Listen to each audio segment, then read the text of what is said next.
Welcome to Britain Fights Back. I know we are not allowed to talk about Axel Rudakubana'S trial.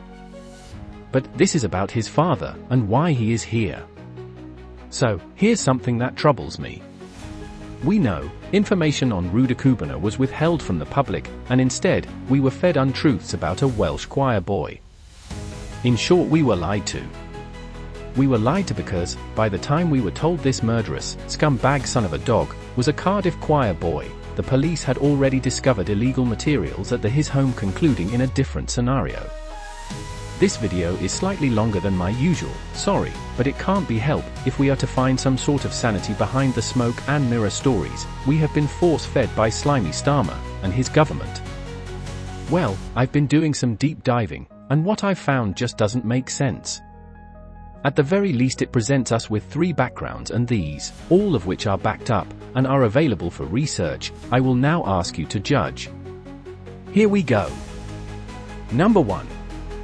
Rudakubana'S father, one Mr. Alphonse Rudakubana, came to the UK from Rwanda in 2002. He claimed to be a Tutsi genocide survivor. Alphonse is the nephew of Wellars Gasamagera, the Secretary General of today's Rwanda's ruling party.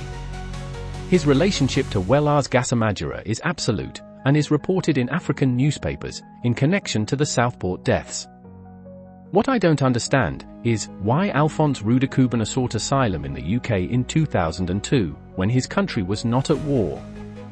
Please, bear with me, as we learn a quick, but very important bit of history. After Germany lost World War I, it was made to give up its overseas territories. Belgium took most of Rwanda, and Britain took the Kigezi district of northwestern Rwanda, absorbing it into Uganda, which was under the British protection as a protectorate. The Kigezi Rwandans now found themselves living in a part of Uganda.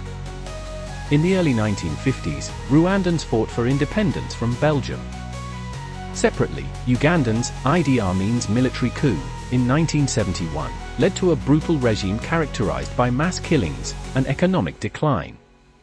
The Rwandese Alliance for National Unity, also known as RANU, was created in December 1979 by young, Rwandan Tutsi intellectuals, most of whom had grown up in Uganda. Many of the Rwandans, still living in Uganda, joined in the 8-year guerrilla bush war, in support of Museveni's, who then took power, in 1986. After the Museveni government was formed, Rwigema, a Rwandan refugee commander, was appointed Uganda's Deputy Minister of Defense, and Deputy Army Commander-in-Chief, second only to Museveni, in the military chain of command for Uganda.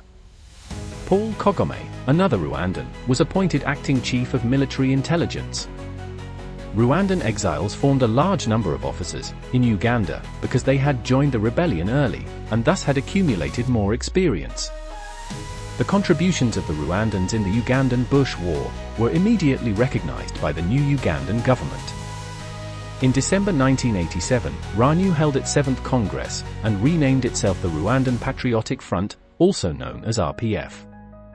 Wellars Gasamagera, Alphonse's uncle, was appointed Secretary General of President Paul Kagame's Rwandan government, in April 2023.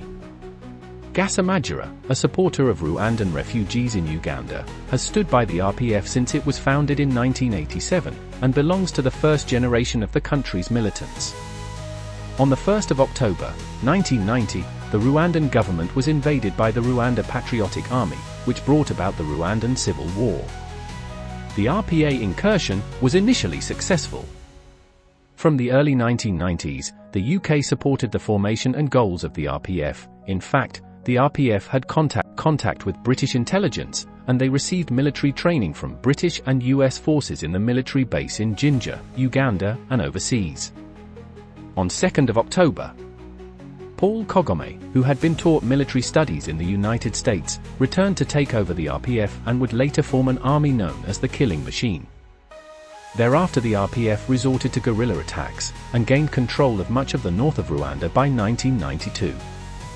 The government of Rwanda's bloodthirsty soldiers and sympathizers committed the extermination of, some say, up to 1 million Tutsi people in 1994. The horror of such cannot be described in words.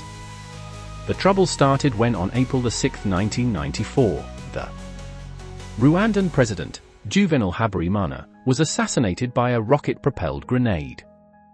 The RPF were blamed. This started the ethnically motivated killings of Tutsi by radical Hutus. The Rwandan genocide ended 100 days after it began. By 1999, the first local elections in Rwanda were held. April 22, 2000, Paul Kagame was elected president, and the Tutsi are back in charge of Rwanda.